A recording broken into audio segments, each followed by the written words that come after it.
ಅನ್ನಭಾಗ್ಯ ಬರುತ್ತಲ್ಲ, ನಾನು ಅಮೆರಿಕಾಯಿಂದ ಅವಾಗ ಬಂದಿದ್ದೆ, KPMG ಮ್ಯಾನೇಜರ್ ಆಗಿದೆ ಅಂತ ಹೇಳಿದ್ನಲ್ಲ, ಅದು ಒಂದು ಗೌರ್ಮೆಂಟ್ ಪ್ರಾಜೆಕ್ಟ್. ಅವ್ರು CM ಆಗಿದ್ರು ಅವಾಗ. ಎಲೆಕ್ಷನ್ 2018 ಎಲೆಕ್ಷನ್ಗೆ ಮುಂಚೆ ನಾನು ಅವಾಗ ಇಂಡಿಯಾಗೆ ಬಂದಿದ್ದೆ.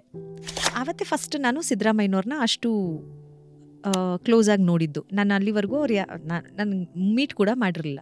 ಅನ್ನಭಾಗ್ಯ ಅವರು ಆವಾಗಲೇ ಕೊಟ್ಟಿದ್ರಲ್ವ, ಅನ್ನಭಾಗ್ಯ ಯಾಕೆ ಕೊಟ್ರಿ, ಏನು ಎಲ್ಲ ಸೋಂಬೇರಿಗಳಾಗ್ಬಿಡ್ತಾರೆ ಅಂತ ಒಂದು ನರೇಟಿವ್ ಇತ್ತು. ಸೋಂಬೇರಿಗಳಾಗ್ಬಿಟ್ಟಿದ್ದಾರೆ ಈಗ, ಯಾರು ಕೆಲಸಕ್ಕೆ ಬರಲ್ಲ, ನಮಗೆಲ್ಲ ಕೂಲಿ ಎಷ್ಟು ಕೂಲಿ ಕೊಟ್ಟರು ಬರ್ತಾ ಇಲ್ಲ ಕೆಲಸಕ್ಕೆ ಅಂತ ಅವರ ಸ್ಪೀಚಲ್ಲಿ ಅದನ್ನು ಅಡ್ರೆಸ್ ಮಾಡ್ತಾರೆ.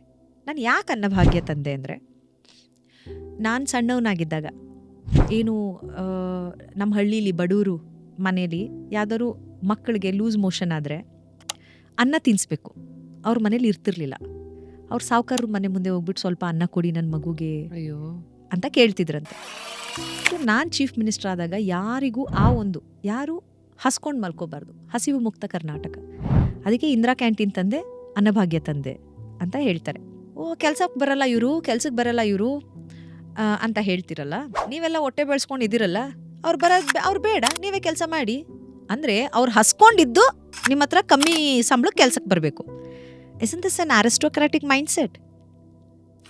ಅವರು ಹಸ್ಕೊಂಡಿದ್ರೆ ಮಾತ್ರ ನಿಮ್ಮ ಹತ್ರ ಸಂಬಳಕ್ಕೆ ಬರ್ತಾರೆ, ಕಮ್ಮಿ ಸಂಬಳಕ್ಕೆ. ಅದಕ್ಕೆ ನಿಮಗೆ ನಾನು ಅನ್ನಭಾಗ್ಯ ಅಕ್ಕಿ ಒಂದು ಕೊಟ್ರೆ ಸಾಕಾ? ಬೇಳೆ ಬೇಡವಾ, ಅದಕ್ಕೆ ಏನು ಅಡುಗೆ ಮಾಡೋಕ್ಕಿದ್ ಬೇಡವಾ, ಮಕ್ಕಳು ಓದ್ಸಕ್ಕೆ ಬೇಡವಾ, ಮನೆ ಬಾಡಿಗೆ, ಅವ್ರು ಕೆಲಸ ಮಾಡಲೇಬೇಕು. ಜಸ್ಟ್ ದಟ್ ಅವ್ರ ಉಪವಾಸ ಇಲ್ಲದೆ ಏನೋ ಒಂದು ಅಕ್ಕಿ ಇದ್ರೆ ಏನೋ ಒಂದು ತಿಂದ್ಬಿಟ್ಟು ಮಲ್ಕೋತಾರೆ. ಫುಲ್ ವಿಡಿಯೋನ ನೋಡಿ ಆನ್ ರ್ಯಾಪಿಡ್ ರಾಶ್ಮೀಸ್ ಯೂಟ್ಯೂಬ್ ಚಾನಲ್.